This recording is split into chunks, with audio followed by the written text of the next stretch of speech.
Oi, gente, eu sou a professora Josi e hoje eu vou entrevistar a professora Celiana de Brasília. Olá, professora. Oi, Josi, tudo bem? Tudo Celiana de bem? Brasília aqui, falando do CEF 16. Seja bem-vinda. Obrigada. Conte a sua história. Quem é a professora Celiana? A professora Celiana é fruto de escola pública, né? Meus pais trabalharam duro para que desse uma boa educação para a gente. Eu lembro muito bem que eles priorizavam em comprar nosso material, em deixar a gente sempre com um livro para que a gente pudesse estudar. E aí a escola tornou-se uma paixão, né? Eu amava ir para a escola. E eu sou filha nós somos quatro, né? Quatro irmãos, todos nós estudamos em escola pública e a gente tinha um sonho de passar em concurso, de fazer faculdade, né? Porque a gente acredita que a ascensão social ela vem por meio da educação para nós que moramos na periferia, né? Para criança pobre. Então a educação é um meio da gente ascender socialmente. E aí com o nosso estudo, com a nossa vontade de querer é, realizar um sonho, né? A gente seguiu esse caminho. E depois disso eu me casei, tive 4 filhos.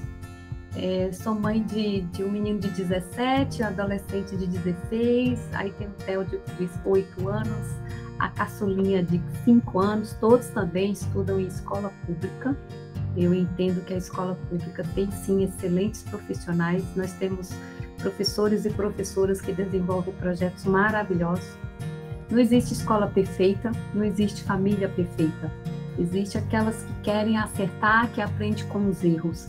Então a gente tem que pegar, onde a gente passar, a gente tem que buscar o que há de bom para que a gente possa crescer com isso, né?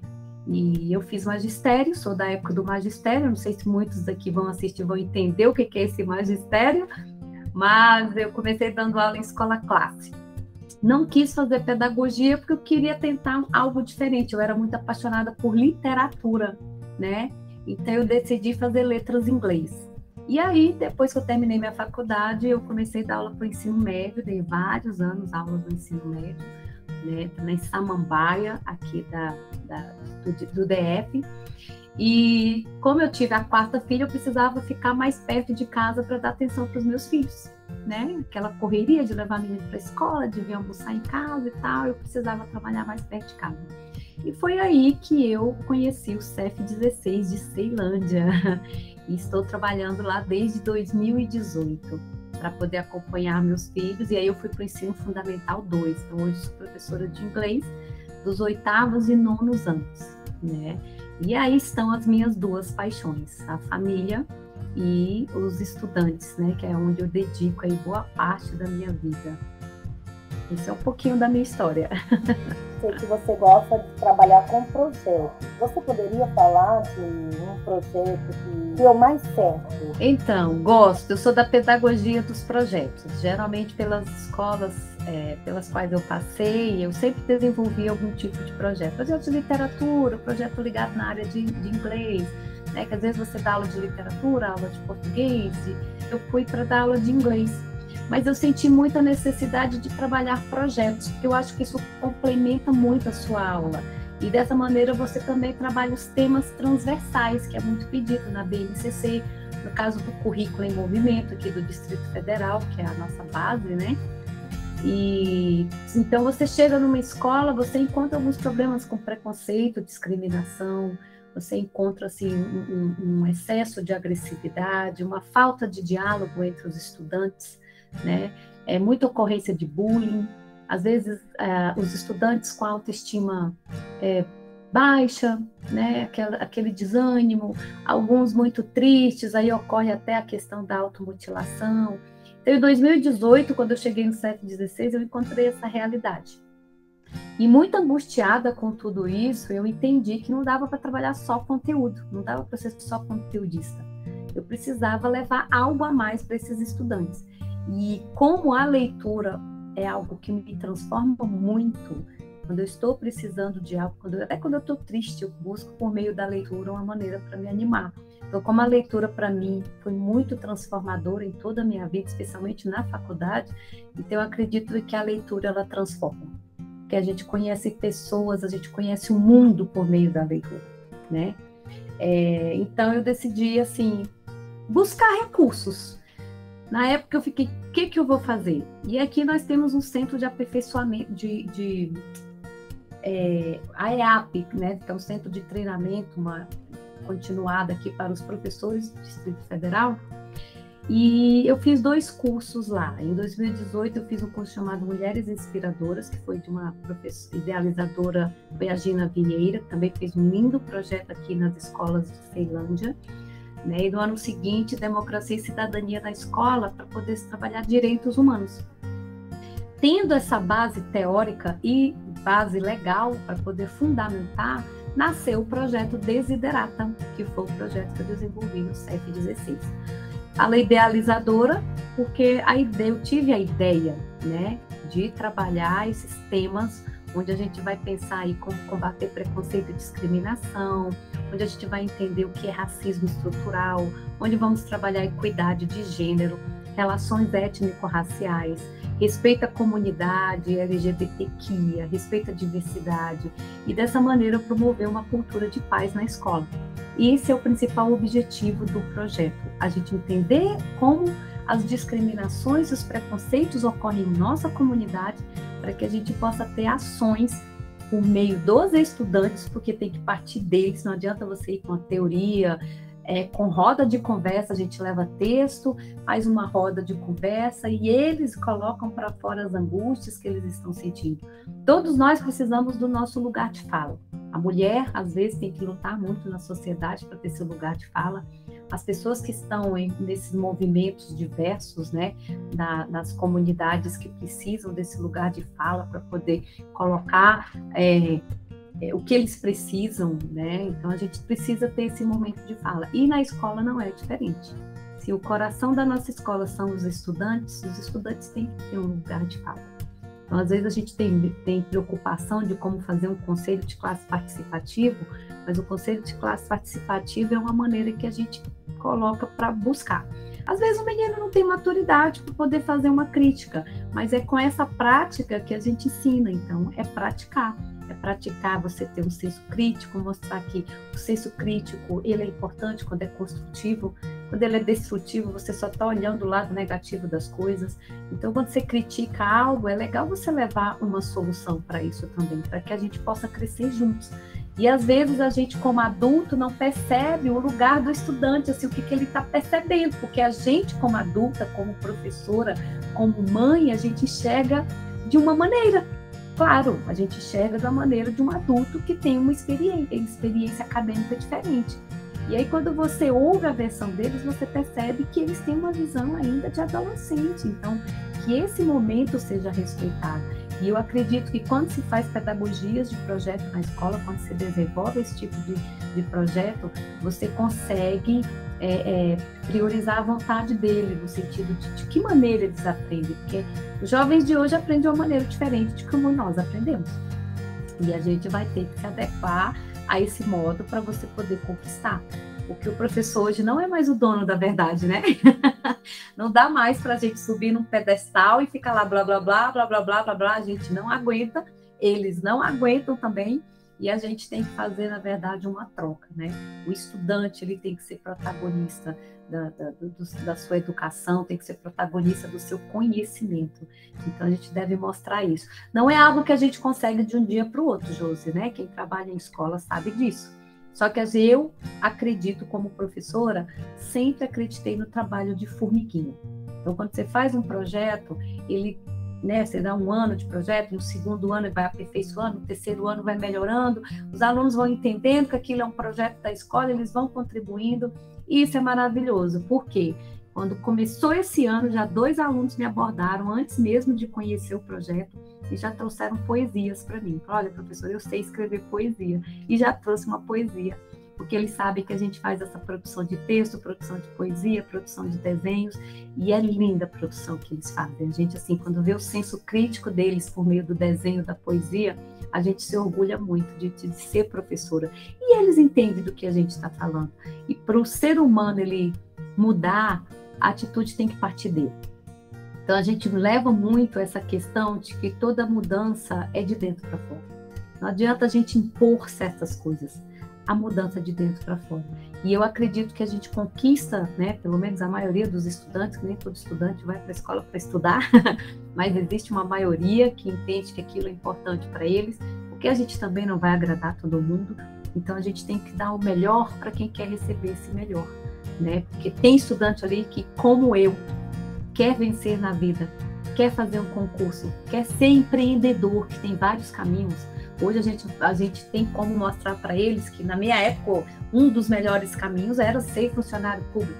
Hoje não. Hoje nós estamos na era da informação, na era da informática. Então, ele pode ser um empreendedor, ele pode ser uma pessoa que vai trabalhar com as tecnologias nas empresas e pode ser muito bem sucedido. Então, a gente tem que estar aberta a essas mudanças, porque assim, muda muito de uma geração para outra. Sempre foi assim. A geração dos nossos pais era uma, a gente foi outra, dos nossos estudantes agora é outra geração. E às vezes a gente tem dificuldade de entender essas novas mudanças, né? Outro dia eu estava entrevistando um professor e ele falou que muitas vezes o professor ele dá muita ênfase a 3, 4 alunos que bagunçam. E os demais alunos que estão ali para aprender? Isso acontece muito em sala de aula. Então, é isso que nos adoece. Que foi a minha troca de visão? Eu, como todo mundo, passa por isso, é normal. Eu acho que a maturidade traz isso para a gente. A gente foca no que é ruim. A gente tem uma sociedade que aprendeu a ser muito julgadora, que aprendeu, a mídia faz muito isso, né, Josi? De mostrar aquilo que vai dar audiência, então é só notícia ruim, é só tragédia, e a gente, no seu inconsciente, a gente repete isso, sem querer. Por quê? Porque a gente foi treinado por anos e anos assistindo essa mídia, né, que a gente só tem que focar no que é negativo, como se isso fizesse a gente crescer, né? E eu fui essa professora também, que chegava na escola e só matava defeito.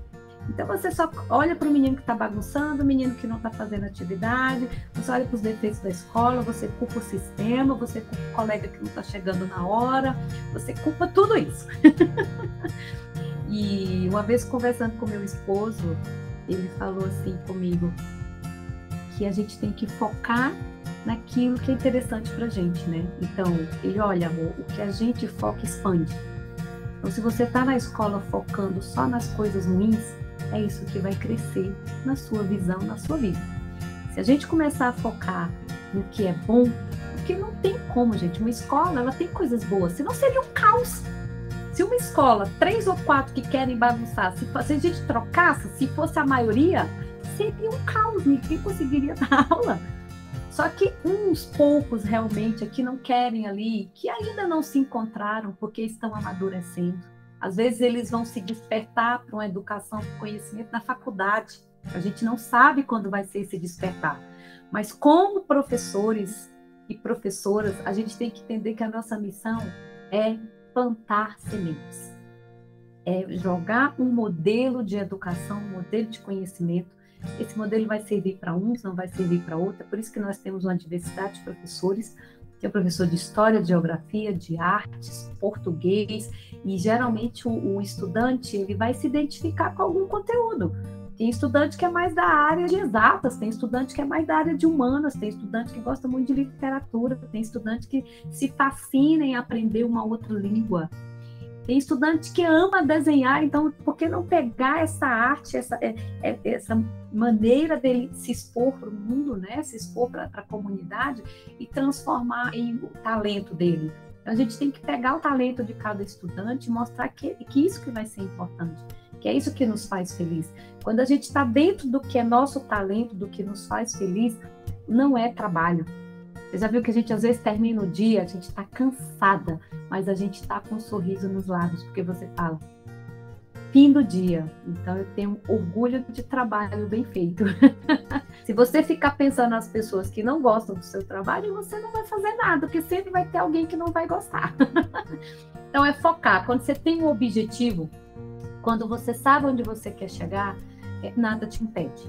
Então, você encontra pedras no caminho, você encontra dificuldade, mas você supera. Por quê? Porque você tem que focar no seu objetivo. Quando a gente foca no objetivo, a gente consegue alcançar o que a gente deseja, o que a gente almeja, né? Os nossos sonhos, não importa. O objetivo que você quer com a educação, então é focar. Eu sempre falo, né, que a gente fala de equidade de gênero, então eu sempre levo uma crítica da nossa sociedade, ainda passa muito isso para nós mulheres, que nós somos multifunção. Então, não sei se você já recebeu, mas eu já recebi muito no Dia Internacional das Mulheres. O que eu mais recebo é aquelas charges lá, onde a mulher está lá como heroína porque ela faz várias coisas ao mesmo tempo. Isso não é um elogio. Esse negócio de multifunção, de fazer multitarefas, é furada, porque a gente começa muita coisa e não termina nada.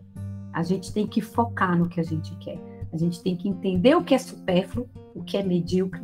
A gente tem que entender, focar onde a gente quer chegar para que a gente consiga melhorar o nosso conhecimento, melhorar a educação, melhorar o ambiente de trabalho. Porque senão o ambiente de trabalho vai ser um peso para a gente, porque a gente faz várias coisas e não chega em resultado nenhum. E eu entendo que é simples. Quando você entende onde você quer chegar, você vai optar por aquilo que é simples para você poder alcançar. Então, quando você não tem um foco, quando você não tem um objetivo, qualquer caminho serve. Então, aí você encontra dificuldade, aí você foca no quê? Nas dificuldades que você está encontrando. E isso vai te desanimar. Porque o nosso foco não são as dificuldades que a gente vai encontrar. Nosso foco é onde a gente quer chegar. Então, por isso que eu acredito na pedagogia de projetos. O projeto Desiderata, ele vai trabalhar muito essa questão de direitos humanos, de você respeitar a diversidade, respeitar o outro do jeito que ele é. Então, eu sempre falo, os tipos de inteligência que os estudantes têm, são debates que a gente sempre está falando em sala de aula. Tem gente que tem uma inteligência auditiva. Você já viu pessoas assim que ele ouve o que você fala, ele pesca só de te ouvir? Inteligência auditiva. Tem gente que tem inteligência visual, a pessoa viu, aprendeu. Tem gente que é sensitivo, ele precisa sentir, ele precisa tocar, né? É o tipo de inteligência. Então, quando você começa a se entender como pessoa, quando você começa a trabalhar a sua identidade, que isso é muito importante, quem sou eu? Quem sou eu? Quais são os meus talentos? Porque a nossa sociedade, essa galera agora acelerada, né? Você vê que a maioria, não só os estudantes, mas você percebe que os adultos também, que é a maior crise que eles estão tendo hoje? Crise de ansiedade. Quer que tudo se resolva amanhã. E aí nós temos uma comunidade, uma sociedade que não sabe mais lidar com frustração. Porque eu estou na era do TikTok, que é ali 5 minutinhos, resolveu, parou. Não, tem problema que eu preciso de tempo para resolver. E eu vou ter que ter paciência, porque tudo tem seu tempo. E eu tenho que aprender a lidar com essas frustrações. Eu tenho que aprender que todo mundo cai. A diferença é que tem uns que ficam caídos chorando e tem outros que levantam, sacode a poeira e dá a volta por cima. Né? Claro que se a gente tivesse a fórmula da felicidade era fácil, né, Josi? A gente ia escrever um livro, dizer a fórmula da felicidade ia virar um best-seller. Mas não existe fórmula da felicidade. Existe você entender quem você é numa sociedade. Eu, Celiana, sou professora. Eu tenho uma missão como professora. Nós temos amigos que são psicólogos. Qual é a missão dele como psicólogo? Os mestres e doutores. Então, uma crítica que eu faço às vezes para o meio acadêmico é: você tem tanto conhecimento, adquire tanto conhecimento no meio acadêmico, e qual é a ação que você tem socialmente para isso? Então, eu entendo que cada vez que eu aprendo, cada vez que eu adquiro conhecimento, que eu faço um curso, é para aplicar, é para levar para a minha comunidade. Tanto é que esse ano a gente fez o Desiderata Comunidade, onde a gente fez roda de conversa com os pais dos estudantes. Então, as mães saíram de lá emocionadas, chorando, dizendo que queriam voltar e que todo ano vai voltar. Olha que coisa mais linda ouvir uma comunidade dizer que quer voltar para participar disso no ano seguinte. Então, a gente está cumprindo o papel. A gente queria que mais pessoas participassem, mas como eu disse no início, né? Eu acredito no trabalho de formiguinha. Eu acredito que você começa com pouco e aí um vai espalhando para o outro e quem vai, você dá o seu melhor, você oferece o melhor que você pode oferecer. A escola ela tem que ser acolhedora, sim. Só que a gente não pode confundir esse acolhimento com as pessoas que são agressivas. Às vezes tem gente que tem que acolher, mas às vezes a pessoa não quer ser acolhida. Às vezes ela está tão na sua dor, tão na sua agressividade, que você não consegue nem chegar perto. Mas aí eu não posso me frustrar por causa disso, porque eu não posso salvar o mundo. Não dá para salvar todo mundo, né? Nem posso, nem quero, né? Eu acho que você tem que dar a mão e você tem que acolher e ser amor com quem segura a sua mão. Porque a pessoa que decide segurar a sua mão, ele confia em você. E aí a gente não pode falhar com quem confia na gente, né? Então a gente tem que ser inesquecível para quem acredita que você é uma pessoa inesquecível, uma pessoa que vai fazer diferença para a vida dela. Você já viu que na sociedade nós temos aquelas pessoas que não estão bem, estão no fundo do poço. E você se compadece, porque você tem a empatia, vai lá e tira a pessoa do fundo do poço. Quando você solta a mão dela, ela vai lá e volta, fala, me deixa aqui, eu quero ficar aqui. Claro que se o que você puder ajudar, né, para tirar, sim. Mas às vezes a pessoa fica no fundo do poço, ela segura sua mão e quer que você fique no fundo do poço com ela. Não é? Aí você vai, não, aí não. Você quer ficar aí no fundo do poço, você vai ficar sozinho. Porque eu também não posso ficar aqui, eu quero crescer, eu quero sair da escuridão. Claro que todos nós temos luz e sombra. Mas o que vai crescer na gente, Josi? O que a gente alimentar. Então, eu não sou perfeita, às vezes eu falho, às vezes eu me irrito, às vezes me falo, tá brava, professora? Eu falo, hoje eu tô brava. Claro, eu sou ser humano, nem nada é perfeito, nenhum projeto é perfeito. Todo mundo que começa um projeto, ele erra, acerta. Claro que um projeto, para dar certo, ele tem que ser um trabalho em equipe. Como eu disse, eu fui só a pessoa que teve a ideia, levou a ideia para a escola, e a equipe gestora deu todo o apoio. Eu já fiz projeto em outras escolas que não pegou, porque eu não tive apoio da equipe gestora. Entende? E você vai fazer o quê? Não posso obrigar, né? Você tem que conquistar. Uns você consegue conquistar, outros não, é normal. Na sociedade nós temos afinidade com umas pessoas e outras não, é normal isso. Então eu caí numa escola em que realmente as pessoas lá acreditavam em pedagogia de projeto. Eu não fui a única em desenvolver projeto, eu fui uma das que desenvolveu, né, o projeto. Então, assim, eu aprendi muito com a escola, que eu estou muitos professores excelentes, desenvolvendo projetos lindos que eu participei, me emocionei. E, claro, desenvolvi o meu. E a equipe, como é uma equipe que tem costume, né, na pedagogia do projeto, a gente apoia o projeto de todo mundo, né, um ajudando o outro. Tem a feira de ciências, todo mundo está ajudando a professora de ciências. Tem o interclasse, todo mundo foca para ajudar o interclasse. Nós vamos ter lá a sala de recursos que vai promover um desfile, né, para melhorar a autoestima das meninas, todo mundo está ajudando. Então, a escola cresce como equipe, né? A equipe docente trabalhando junto, a equipe gestora trabalhando junto. Então, por isso que o projeto chegou onde chegou, por incentivo das minhas amigas professoras, porque eu nem pensei em escrever o projeto em concurso nenhum. E aí, quando eu escrevi o projeto, né, Celiane, escreve seu projeto. Não, imagina escrever meu projeto. Todo mundo faz projeto. A escola que meus filhos estudam, os professores me fazem chorar de emoção com os projetos que eles desenvolvem com meus filhos. E eu acho lindo. E eles me encantaram muito com isso. E eu desejei ser uma professora também que pudesse levar um projeto diferenciado para a escola, pelo modelo de outras professoras. Olha que legal. Olha o poder que o nosso modelo, né? Quem vai ser modelo para mim como professora? Outra professora. É claro, porque ela vive as mesmas angústias do que eu. Quem vai ser uma pessoa que vai dar assim, uma sugestão para uma mãe que tem um filho, né, com características especiais? Outra mãe que tem um filho assim, porque ela vai se identificar também e ela vai dizer como que ela superou. Então, assim, a gente tem que entender que os nossos pares, né, as pessoas que estão na mesma luta que a gente, elas vão entender o que a gente está fazendo e elas vão pegar na nossa mão para a gente crescer. E eu sempre digo em sala de aula o seguinte, quando a gente quer crescer, a gente pega na mão de quem está mais forte, né? Eu pego na mão de quem está mais forte e eu pego na mão de quem está aqui precisando da minha ajuda, né? E eu tenho que estar aqui também, porque esse aqui me puxa para cima e eu puxo esse aqui também. E aí o crescimento vai e a gente está sempre crescendo. Se a gente para de estudar, se a gente para de adquirir conhecimento, se a gente para de querer aprender mais para levar novidade, a gente fica estagnado. E vai chegar a hora que você vai desanimar. Porque todo ser humano gosta de desafio, todo ser humano gosta de resultado. Qual é esse ser humano que gosta de resultado? Aí, Josi, a gente só tem que ter cuidado com aquele resultado assim, cuidado com esse resultado capitalista do 100%, de que você tem que ter o máximo do resultado. Não. Se eu tenho um aluno que tem dificuldade em matemática, tirou 3, tirou 4, trimestre que vem ele tirou 5 e não ficou mais de recuperação, ele merece os parabéns tanto quanto aquele que tirou 10. Porque para ele esse resultado foi um resultado superior ao anterior. E a gente não pode querer quantificar o conhecimento das pessoas. Esse é o problema da sociedade, de querer quantificar, de querer comparar. Não, cada um é um ser único.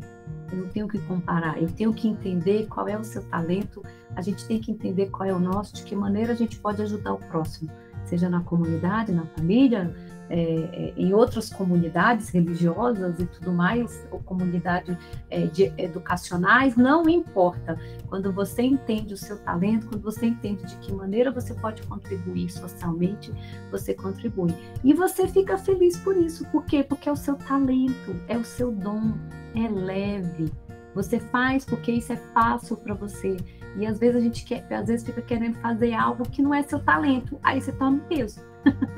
Então, quem eu sou? Né? Voltar para a identidade. Eu acredito que o autoconhecimento é tudo na vida de qualquer pessoa. Não só na vida da mulher, que às vezes a gente acha que isso é um movimento feminista. Não. Autoconhecimento é importante para o homem, para a mulher, para o idoso, para a criança, para todas as pessoas que necessitam crescer. E eu tenho que entender que eu, como pessoa, com a minha maneira de ser, eu posso contribuir, sim, com uma sociedade melhor, claro, né? E é assim, eu vou ser feliz também. Qual a relevância social? Olha, o Projeto Desiderata, para mim, a maior relevância é você respeitar o próximo. Então, assim, nós temos uma sociedade muito julgadora. Infelizmente, a gente confunde religiosidade com superioridade, de achar que porque eu tenho uma certa religião, eu sou melhor que o outro, né? Ou porque eu tenho um certo conhecimento, eu sou melhor que o outro, eu posso subir num pedestal. Porque eu sou boa em matemática, eu posso humilhar meus coleguinhas que não sabem matemática. Então, assim, às vezes o ser humano, ele busca sempre querer analisar em que eu sou superior ao outro. Não importa se é religiosamente, se é socialmente, se é no esporte, o ser humano tem essa necessidade. E a relevância é você entender que cada um é uma pessoa, é uma identidade como ser humano, e eu tenho que entender essa diversidade. Então eu tenho que respeitar o outro porque está na Constituição que eu tenho que respeitar o outro. Eu tenho que respeitar o outro porque está no currículo que a gente tem que respeitar. A gente tem que entender que o respeito à diversidade é muito importante. Porque assim, o outro não pode ser igual a mim. Eu posso até discordar do outro. Eu acho que a relevância é você entender assim, eu posso discutir e eu posso discordar do outro. O que eu não posso é impor a minha verdade para o outro. É aí que gera confusão. O que eu sempre levo para meus alunos, quando a gente vai trabalhar diversas culturas, não adianta você que é cristão, que tem um Deus único, querer discutir religião com um indiano. Lá é o politeísmo, não adianta. Eles vão achar estranho e essa conversa não vai levar a lugar nenhum, porque verdades são culturais. A gente tem que entender que verdades são culturais. Agora, o amor é universal, né, Josi? Então, não importa se é monoteísmo, se é politeísmo, não importa. Se você acolhe o outro, se você respeita o outro, você leva o seu melhor, né? Que há várias maneiras de amar, mas esse amor romântico da literatura, né, da televisão, né, dos contos de fadas, eu acho que a maior prova de amor que você tem pelo ser humano é respeitá-lo do jeito que ele é. Então, a relevância é você aprender a conviver socialmente. A grande relevância é você criar uma cultura de paz na escola. Um hábito de leitura que vai fazer você ter senso crítico de analisar que você não é único e que uma sociedade cresce quando a gente trabalha no coletivo. Então, isso é algo que você vai pontuando e que vai ser aos pouquinhos que essa mentalidade vai mudando, porque você, como escola, olha só, eu tenho uma internet, um mundo de informações, e eu estou ali, né? São 10, 11, 12 professores combatendo uma multidão de informação. Então, nós estamos na era da informação em que o jovem realmente ele tem muita informação, só que eles ainda não sabem lidar com esse tanto de informação. E aí, o nosso papel é importante. Às vezes as pessoas ficam nesse, vai acabar o papel do professor, porque agora vem a tecnologia. Eu não acredito que vai acabar.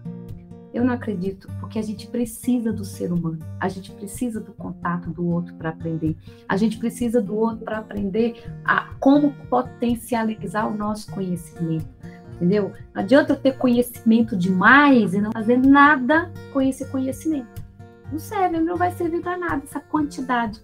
Às vezes tem gente que é PhD no assunto, mas o que você faz socialmente para que isso contribua com o outro? Então, muitas pessoas, às vezes, fazem aí seu mestrado, seu doutorado, seu PhD e começam a trabalhar com políticas públicas, porque eles sabem que isso vai contribuir muito com a sociedade, porque a pessoa tem respaldo teórico e legal para contribuir, e cada um no seu papel, não diminuindo quem está em sala de aula, não achando que professor é resistente. É claro que professor é resistente, porque as pessoas, às vezes, querem que a mudança seja de fora para dentro, e não é, toda mudança é de dentro para fora. E aí o que eu mais ouço aqui, Josi, é porque as pessoas percebem, né, que o projeto agora ganhou um prêmio a nível nacional, Professor Transformador 2002. Eu fui a São Paulo receber esse prêmio e o maior troféu é ver a alegria nos olhos dos meninos, né? E até aqui, que eu deixei aqui pertinho para mostrar para vocês, que é o meu orgulho, Prêmio Professor Transformador, tá? Primeiro lugar, ensino fundamental. Eu levei esse troféu para a escola, mostrei para os estudantes, mostrei para eles que é possível você realizar seus sonhos e que minha intenção é que a nossa escola fosse referência de positividade. Que o que me fez criar o projeto Desiderata foi ver a nossa escola aparecer somente em páginas policiais. Isso me revoltou muito em 2018. Briga na escola, menino machucado, briga de gangue e tal, periferia de Ceilândia, né? Geralmente é uma comunidade ali violenta. E aí a televisão, o jornalismo ia lá só para mostrar as brigas que acontecem na escola. Apareceu sangue, eles estão lá, minha filha, na mesma hora. Entende? E isso foi me revoltando. Por quê? Porque a escola tem coisas boas também. Lá dentro estava sendo promovido diversos projetos lindos, maravilhosos, que as pessoas se dedicavam para esse projeto, mas aí você só mostra o lado negativo, como se aquela escola só tivesse o lado negativo. Toda escola tem lado negativo e positivo. Por que a gente só está focando no que é negativo? E aí esse foi uma das minhas motivações de escrever o projeto para mostrar que o CEF16 de Ceilândia, assim como outras escolas, gente, de Ceilândia, de Taguatinga, de Sobradinho, Planaltina, Samambaia, Recanto da Ema, tem professores excelentes que desenvolvem projetos excelentes. Eu, Celiana, Josi, eu represento as professoras do Distrito Federal. Então, assim, eu não sou a única que desenvolve, nós somos vários. Ontem mesmo eu estava na EAP, que é onde a gente tem a formação para os professores e professoras do Distrito Federal, e eu fui agradecer as formadoras que estavam lá, porque elas me deram ânimo e respaldo teórico legal para que eu pudesse construir o meu projeto, né? Eu falo o meu porque eu idealizei, mas hoje é do CEF16 porque a gente faz junto, né? Então, assim, elas contribuíram também. O Projeto Desiderata é fruto dessas formadoras que me animaram, que me deram conteúdo, material, que me deram recurso, que me deram soluções, que me deram ideias para que eu pudesse desenvolver isso em minha comunidade. E sabe o que eu acho engraçado? Eu ouço muito agora, depois que eu ganhei o prêmio, as pessoas falarem assim: agora vamos ampliar o seu projeto para todas as escolas do DF. Josi, não é mágica, não é pegar um modelo e falar assim, faz isso, faz aquilo. Até porque cada escola tem sua realidade, cada escola tem o seu perfil. Então não é você simplesmente chegar e levar um modelo para a escola e falar, os professores são resistentes. É claro que eles são resistentes, você está impondo algo que eles nem sabem o que é. Então, quando você, dentro da sua área, seja literatura, seja matemática, filosofia, sociologia, história, geografia, ciências, artes, não importa. Quando você, dentro do que você conhece, dentro do seu talento, você leva o melhor para a sala de aula, não tem erro. Você vai ser uma pessoa inesquecível para aqueles estudantes. Você vai levar o conhecimento para eles. Eu já tive professor na escola lá, gente, que ele levava jogos, ensinava os meninos a como fazer jogos. Os meninos se amarravam. Professor que leva xadrez para a sala de aula e faz um projeto maravilhoso com xadrez, aí vai dizer que o desiderato é melhor que o projeto de xadrez que o professor. Não é! Não é. É a dedicação. Qual conhecimento que eu estou levando? O conhecimento de direitos humanos, ele está junto com qual conteúdo? História trabalha direitos humanos. Geografia vai trabalhar as relações culturais que existem em outros países, em outros estados do nosso país também, né? Artes vai trazer a cultura, a arte, a música, o teatro. Não importa o conhecimento que o professor de artes traz, todo conhecimento é importante para o crescimento do estudante. E claro, gente, normal, uns vão gostar do que você está passando para eles, outros não. E o importante é você levar a sua verdade. É você falar, isso é importante para mim, é dessa maneira que eu trago para vocês. E não pensar em agradar todo mundo, porque quando você pensa em agradar todo mundo, logo você tira o cabeção.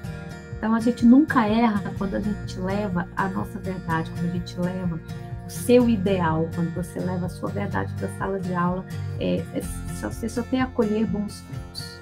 O que é ser professor nos dias de hoje? É você ser resiliente, é você ter, assim, entender em que momento você tem que ser flexível, porque hoje em dia não dá mais para ser aquele professor autoritário, não dá mais para ser aquele professor inflexível, porque isso não vai mais resolver. Não dá mais para ser aquele professor que acha que o menino vai ter que decorar. A gente não está mais na era de decorar nada. Não tá, gente. Acabou o conhecimento. Hoje isso aqui, ó, isso aqui é meu conhecimento. É o nosso HD externo. Um clique. Eu sei de tudo. Entendeu? Então, assim, o que nós temos que fazer? É usar toda essa diversidade de conhecimento a nosso favor. Nós não somos mais o dono da verdade. Há muito tempo atrás, quando não tinha internet, mal telefone, que quando eu era criança, né, só quem era melhor de vida, né, tinha telefone em casa, você vai lembrar disso. Hoje em dia a tecnologia tá na nossa casa. Por mais que seja simples o celular que o menino tenha, vai ter um momento que ele vai achar um Wi-Fi lá e ele vai se conectar. Então, quando a gente entender que nós não somos mais os donos da verdade, porque antes a informação, ela vinha pela escola. Para eu conhecer o mundo, para eu conhecer outras culturas, era o livro e a escola e o que o professor, a professora dizia. Então, nós não somos mais detentores desse conhecimento. O estudante, ele sabe agora o que ele quiser com um clique. Agora, nós, mais do que nunca, somos formadores. A gente agora tem que entender que o estudante é o protagonista do conhecimento dele. Cabe a nós, professoras, conduzir esse conhecimento. É isso. A gente agora, como professor, nossa missão é conduzir. Eles têm muita informação, mas nós estamos numa era que a sociedade não sabe lidar com toda essa informação. E nós temos que ser os orientadores, tá? De insistir, ser resiliente, ter perseverança. Porque a gente tem que acreditar que o que a gente planta, um dia vai dar frutos. Às vezes a gente nem vê os frutos. Às vezes o conhecimento que você passou para o estudante, ele vai ter um insight na universidade. Puxa, aquela professora fez assim, falou isso comigo. Nossa, agora eu estou entendendo. A gente passou por isso, né, Josi? Você não lembra às vezes que o professor falava de certos assuntos e quando foi na faculdade você falou assim, caramba, era isso, olha só, e eu nem dei valor na época. Você não deu valor porque você não conhecia, aquilo não era um modelo para você. Então, por isso que nós temos que passar muitos tipos de modelo. Por quê? Para não ser a primeira vez que ele está ouvindo aquilo. Para que seja um modelo de positividade, seja um modelo para ele mostrar para ele que é um modelo também a se seguir, não é o único. Eu não posso achar que o meu modelo é o único. Eu tenho que mostrar que há uma diversidade de modelos e que o grande lance hoje é você estar respeitando o próximo, que assim como vê tanto de conhecimento, as pessoas também usam, né, essa variedade aí de conhecimento, de internet, de tudo mais, para poder mais ainda estar alfinetando as pessoas, julgando, discriminando, tendo comportamentos preconceituosos. E como diz Nelson Mandela, né, ninguém nasce racista, ninguém nasce aprendendo a amar, a gente ensina a pessoa a amar ou a odiar. Na sua opinião, o que deve mudar na educação? Toda mudança, ela é de dentro para fora. Então, o que não tem como a gente dizer um modelo de mudança, a gente tem que ter um modelo de persistência, de mostrar, nós como educadores, a gente sempre tem que persistir de mostrar que a educação ela deve ser valorizada em todo o país. A educação ela deve ser prioridade. Então, quando a gente leva o nosso melhor para a sala de aula, quando a gente luta para que a escola seja um lugar ideal, um lugar melhor para os estudantes, eu acho que a gente está cumprindo o nosso papel de educador, tá? Então, eu acho que não existe um modelo, eu acho que existe a sua vontade de querer transformar o seu local. Porque eu sou por exemplo, aqui no Distrito Federal, eu dou aula na periferia de Ceilândia. As professoras que dão aula na periferia ali do Paranoá é diferente. Os jovens ali têm até uma gíria diferente. E quais são as necessidades daquela comunidade? São diferentes da minha. Então, talvez, se eu fosse trabalhar no Paranoá, em São Sebastião, ou em Sobradinho, eu teria que mudar o meu projeto. Teria que mudar, né, o objetivo. Por quê? Porque eu acho que nós, como educadores, a perspectiva é você se adequar ao que a comunidade está precisando. É por isso que eu digo, não tem um modelo único. Então, o desiderato, será que ele vai resolver o problema de uma escola que está do outro lado do Distrito Federal? Será? Não, não vai, porque os professores e as professoras que estão naquela escola, eles vão saber o que a escola precisa. Agora, como educadora, eu tenho que trabalhar a minha identidade. Eu tenho que trabalhar a minha emoção. O que está nos adoecendo? A gente não foi preparado para lidar com as frustrações. A gente não é preparado para lidar com as dificuldades emocionalmente. E aí nós estamos adoecendo. Porque além da gente não se preparar para lidar com as nossas emoções, a gente também não tem um estado que está preocupado com isso, às vezes, né? E aí, às vezes, culpa. A pessoa adoece, a pessoa não está bem psicologicamente, e a gente ainda tem que ouvir que o professor é vagabundo.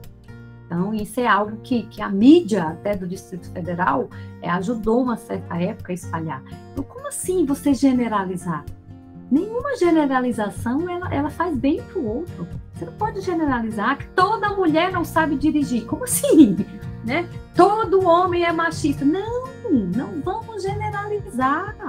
Existem graus. Então, assim, as pessoas adoecem porque emocionalmente elas não estão sabendo lidar com aquilo. Elas precisam de apoio, elas precisam de acolhimento. Elas precisam de pessoas que possa te dar uma formação, possa te dar uma mão para que você possa se recuperar, ao invés da gente ficar apontando o dedo e julgando porque a pessoa adoece. É muito fácil você estar numa cadeirinha, no ar-condicionado, julgando o professor que está ralando em sala de aula. Tá? Às vezes quem tem 2, 3, 4 filhos falta se descabelar para cuidar dos 4, e você numa sala com 35, 40 meninos. A minha filha falou que na sala dela tem 45. Como você quer entender, como você quer proporcionar uma educação de qualidade lotando as salas de aula? Você não vai ter um momento assim de realmente ter uma partilha de conhecimento. Como é que eu faço uma roda de conversa com 45 meninos? Me fala. Não funciona. Porque você não vai conseguir ouvir todo mundo, sabe? Então, assim, eu acredito que a gente tem que, no nosso trabalho de formiguinha, fazer o que a gente dá conta de fazer. A gente tem que ter cuidado também para não querer abraçar o mundo com as pernas, senão a gente adoece, né? Eu não posso ficar comparando o meu trabalho com o outro, eu não posso achar que o meu trabalho é inferior ou superior ao do outro. Eu acho que eu tenho que entender qual é o meu trabalho, qual é a minha missão como educadora, e aí as coisas ficam mais leves, como eu te falei, porque aí você não vai ter a síndrome do domingo à noite. Não sei se você já ouviu falar, eu falo muito isso por onde eu passo, que a síndrome do domingo à noite é quando você ouve a musiquinha lá do Fantástico, né? E aí você já fala, ai, acabou o domingo, aí você já fica preocupado, já começa a adoecer, porque o outro dia é segunda-feira. Então, assim, eu já tive essa síndrome do domingo à noite, por estar desgostosa, né? Com tudo que estava acontecendo, com o sistema, com tudo isso. Só que não adianta você ficar reclamando, porque quem é bom em reclamar, fica difícil você ser bom em outras coisas, né? Você se especializa tanto em reclamar que você não aprende a fazer outras coisas. Então, eu tirei o foco da reclamação e comecei a focar em algo que iria me fazer crescer e queria me deixar feliz. Então, eu tive que mudar toda a minha maneira de dar aula, todo o meu conteúdo, pensar em mim, claro, porque eu tenho que estar bem, em primeiro lugar, não adianta eu oferecer o melhor tudo para os meninos e eu estar desgastada emocionalmente. Então eu pensei em mim, mudei toda a minha estrutura de conteúdo, de dar aula, pensando na minha saúde, pensando de uma maneira que eles pudessem produzir, porque às vezes você assim, pessoal, às vezes você encontra pessoas que ficam 2 aulas de 45 minutos falando do início até o final, e assim, os adolescentes ficam assim, a gente não aguenta isso. Por quê? Porque você ainda acha que a gente não aprende. Como é que você fica 1h30 ouvindo, chegou a hora que a sua mente só tá assim, blá, blá, blá, blá, blá, blá, blá, blá. Ainda mais adolescente. A gente, como adulta, a gente está presente ali no momento, você ainda consegue focar se o assunto é muito interessante, se o assunto te interessa ali, né? Mas um adolescente, ele está em fase de crescimento ainda, fase de amadurecimento. Então, você ficar 1h30 falando com ele, não vai resolver. Tá?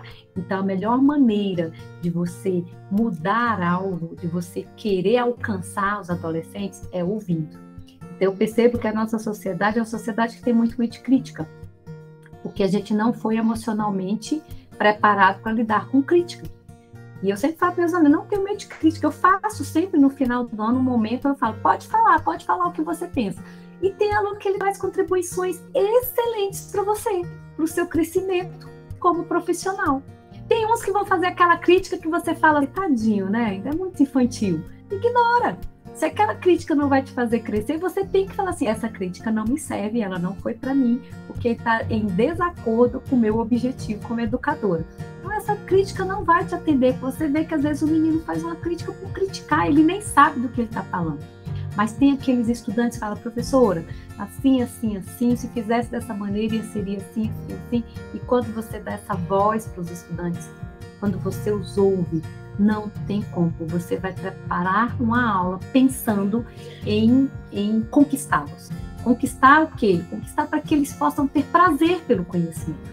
Não é eu ficar me esforçando para agradar todo mundo. Não, se o menino está conversando, eu vou fechar a cara e falar, você está atrapalhando minha aula.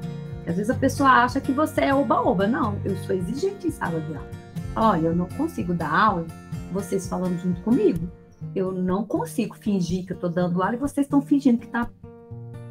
Tem 5 aqui que querem aprender, se tem 5 aqui que quer passar no vestibular, que quer fazer concurso, que quer adquirir conhecimento para poder ser um grande empreendedor, uma grande empreendedora, então eu vou dar aula para esses 5.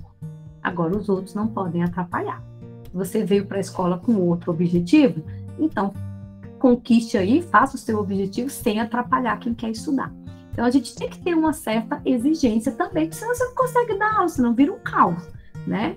E aos pouquinhos você ir adequando. Não dá mais para trazer meu caderninho da faculdade e achar que os meninos vão se adequar àquele assunto que eu aprendi ali nos anos 90. Não dá. Para eles não tem mais sentido. Né? A gente tem que se adequar realmente ao conhecimento atual, ao que vai chamar a atenção deles e ao que eles almejam. Porque quando você dá um lugar de fala para eles, Josi, eles dizem o que eles almejam, eles falam o que eles querem.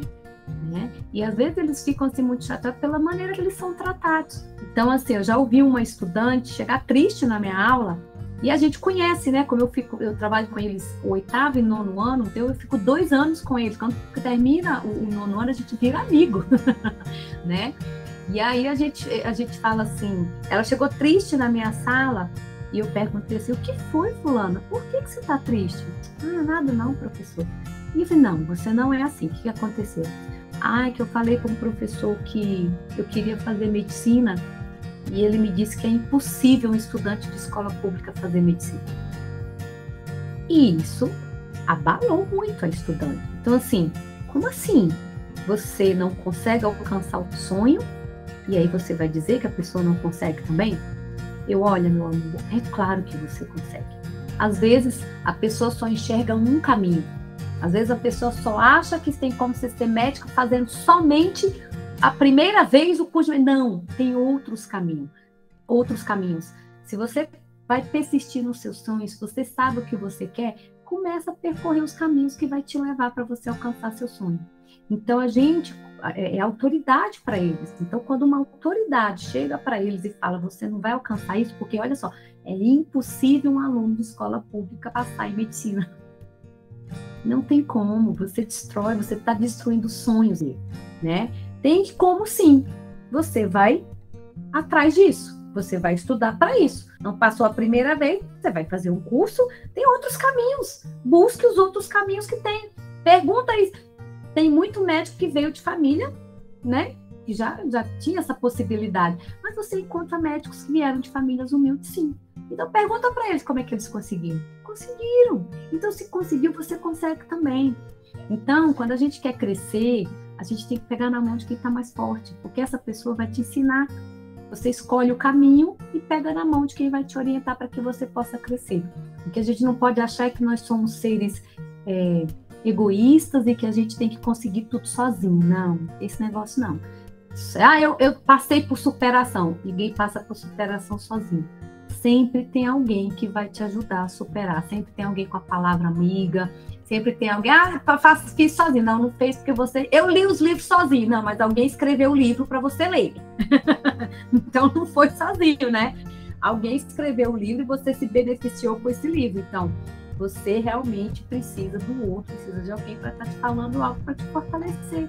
Nós somos uma sociedade, nós somos humanos, nós precisamos dessa socialização. É o outro que vai trazer modelos de positividade, modelos de perseverança, modelos de superação, é claro, né? A gente só não pode confundir com a questão da meritocracia, né? Tem gente que aí aparece lá que o menino era mendigo, conseguiu vencer na vida, então todos os mendigos não vencem porque não querem. Não, cuidado, não é assim também, tá? Eu não gosto desse discurso da meritocracia, não, porque eu acredito que a gente tem uma sociedade que ela é injusta socialmente, uma sociedade, né, que nós temos, assim, a questão achando que todo mundo não vence, não, é pobre porque você nasceu assim, porque você quer ficar assim, não é bem assim, né? Nós temos oportunidades diferentes para a pessoa. Então, que a gente possa oportunizar essa equidade aí para que todos consigam chegar de acordo com seus recursos, com os recursos que ele precisa para ele poder vencer por meio da educação. Agora, para finalizar, você pode deixar uma mensagem para professores, coordenadores, estudantes e toda a comunidade escolar? A mensagem que eu deixo, que é o que me motiva todo dia, né? Onde você estiver, entregue o seu melhor. A minha maneira de entregar o melhor é a minha maneira. A maneira do professor de história é a maneira dele. Quando se junta o melhor de todo mundo, a escola cresce, tá? Então, assim, eu sempre pego na mão de quem está à minha frente. Sempre tem aquela pessoa que está um degrau à minha frente. Então, eu falo, fulano, me ajuda, eu estou precisando disso. E a pessoa sempre, ela com todo o amor, ela vai te orientar. Porque a pessoa que está à sua frente, ela passou por aquele caminho. E ela vai querer te ajudar, né? É muito difícil ter uma pessoa egoísta que não quer. Muito difícil. Não vou dizer que não exista. Mas, assim, eu ainda não encontrei esse tipo de pessoa. Quem eu encontrei foram pessoas maravilhosas, que também ganharam prêmios como educadoras, que também fizeram projetos maravilhosos em sala de aula, pessoas que eu trabalhei em outras escolas e que foram modelos de positividade para mim. Então, é você olhar para o outro, olhar o que tem de bom no outro. Você está focando naquele colega que está desanimado, naquele colega que não está bem e tudo mais, você às vezes fica assim, pô, não é por aqui, eu também vou ficar assim, eu também vou reclamar de tudo. Não, comece a focar naquele colega que vai te trazer algo de bom, né? Porque aí a pessoa vai te trazer um aprendizado. Se ele conseguiu chegar em determinado lugar, eu também vou conseguir. Então, é lembrar que o trabalho em equipe ele é essencial para o nosso crescimento, sempre. Eu vou precisar do outro. Eu digo sempre que, quando eu estou precisando de ajuda, nas minhas orações, eu falo assim, Senhor, eu preciso de um anjo. Coloca um anjinho, uma anjinha na minha vida para ela me dar uma dica que eu não estou encontrando solução para esse aqui. E sempre vem uma pessoa e às vezes dá uma dica e você fala, aí vem um insight, você fala, caramba, era disso que eu estava precisando. E você não consegue sozinho. É isso, é entender que eu preciso do outro como sociedade, como comunidade, coletivamente é que a gente consegue crescer. O CF16 ganhou um prêmio nacional, não foi por minha causa, porque a equipe do CEF16 é uma equipe que acredita na pedagogia do projeto e que a gente trabalhou juntos para alcançar isso. Você quer deixar algum contato de redes sociais? Eu sou uma pessoa assim que eu não sou muito de rede social. As pessoas até me cobram, né? Mas eu tenho um Insta, eu criei um Insta mais pensando nos estudantes que do 9º ano, né? Que quando eles saem da escola, para que a gente pudesse continuar tendo em contato. Então, o meu Insta é Celiana MRS. Justamente assim, o que eu coloco lá é algumas coisas que eu faço na escola, é mais um Insta profissional, né? Mas eu sou muito da vibe do contato do ser humano, sabe? Então, assim, eu sofri muito na época da pandemia, a gente ter que estar lidando com máquinas, falando com as pessoas com máquinas, porque eu acho que isso aqui é interessante num momento como esse que eu estou com você, que eu estou em Brasília, você está em São Paulo. Então, é um meeting maravilhoso, é um network lindo para a gente poder trocar experiência que vai para outras comunidades, para as professoras de São Paulo. Então, isso é legal, assim como você encontrou com o Francisco também, que é um meu amigo aqui do DF, faz um projeto maravilhoso. Então, assim, mas eu preciso do contato com o outro. Eu acho que às vezes o outro precisa de um aperto de mão, ele precisa de um sorriso. Então, eu não sou muito ligada às redes sociais, porque eu acho que a gente está esquecendo de ser humano e está muito ligada às máquinas, né? Então, o que me faz feliz não é ficar o tempo todo nas redes sociais, o que me faz feliz é estar em contato com as pessoas. Então, é por isso que eu não priorizo tanto, mas eu uso de vez em quando lá, e quem quiser acompanhar, eu também sigo outras pessoas que vão trazer aprendizado para mim. E é isso, eu acho que a grande vantagem da tecnologia hoje é proporcionar esse encontro que nós estamos tendo agora, e isso eu acho fantástico. Gratidão, viu, Josi? Eu que agradeço, a honra é toda minha poder estar partilhando um pouquinho da minha vida, da minha história, do meu trabalho. Conheci professoras lá no Prêmio Professor Transformador Beth Brasil, que aconteceu em São Paulo, de outros estados, e tive contato com projetos maravilhosos de outros estados. Então, assim, é muito bom a gente ter esse encontro e poder partilhar para todo o Brasil, né? O que a gente está tentando fazer para melhorar a educação na nossa comunidade. E a gente tem que continuar tentando. E aí eu aposto na resiliência. Nós, professores, somos exemplo de resiliência, de resistência, justamente porque a gente acredita numa educação de qualidade. E para conquistar isso, a gente tem que ser resistente mesmo. Então, gratidão a todos que estão assistindo esse canal, que querem aprender um pouquinho mais sobre educação. Gratidão por estar, né, querendo ter esse conhecimento sobre o meu trabalho, e é muito importante para mim também conhecer o trabalho de outras pessoas. Gratidão a Josi por fazer esse momento, que eu acho que a partilha para mim ela é transformadora, né? Às vezes eu preciso ouvir o outro para que eu possa crescer também. Então é um trabalho fantástico. Gratidão, a honra é toda minha de estar aqui. Eu que agradeço, né? Fico muito grata por você ter participado. Acredito que outros professores aí de Brasília também poderão participar a partir de você e o Francisco. Gratidão mesmo. Então, tchau pessoal, e até o próximo vídeo.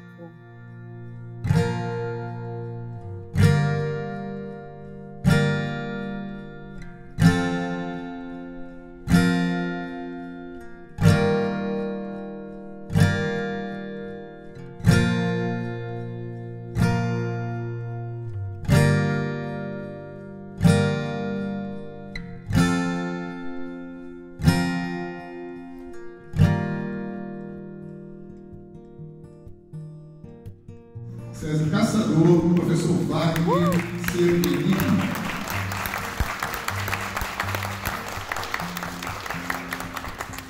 Segundo colocado, as fotos. Segundo colocado, projeto Choque na Escola, professor Luciano Sanches.